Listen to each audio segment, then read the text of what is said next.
Let's talk about how to fix Forza Horizon the error exit the crash at startup in a simple and calm way. We'll go step by step. But don't slam the brakes just yet. In this ultimate guide for code, we're going to navigate every turn and twist, exploring proven solutions to get you back behind the wheel, ensuring that error code becomes nothing but a distant memory. Let's fix this and reclaim your Forza Horizon experience. First things first, let's ensure your system is up to snuff. Make sure your graphics drivers especially are fully updated to their latest version. Outdated drivers are a notorious culprit for startup crashes. Also, perform a quick check of your game files through the box up or Steam to repair any corrupted data that might be causing the conflict. A clean slate often works wonders here.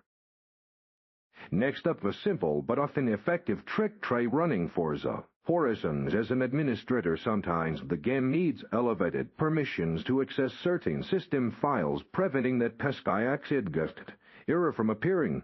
Just right-click the game executable or its shortcut, select Run as Administrator, and see if that bypasses the crash. It's a quick fix that many overlook. Many crashes stem from conflicts with other software running in the background. Disable any overlays from apps like Discord, NVIDIA, GeForce, Experience War, and Adrenaline. Furthermore, open your task manager and close any unnecessary background applications that might be hogging resources or interfering with the game's startup process. A clean boot can even help identify stubborn culprits if you're comfortable with that.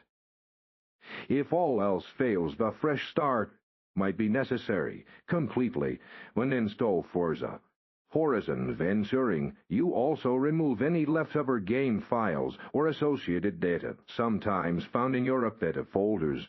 Then perform a clean reinstallation. This ensures you're starting with a pristine game installation, free from any lingering corrupted files or misconfigurations that could be triggering the accident error.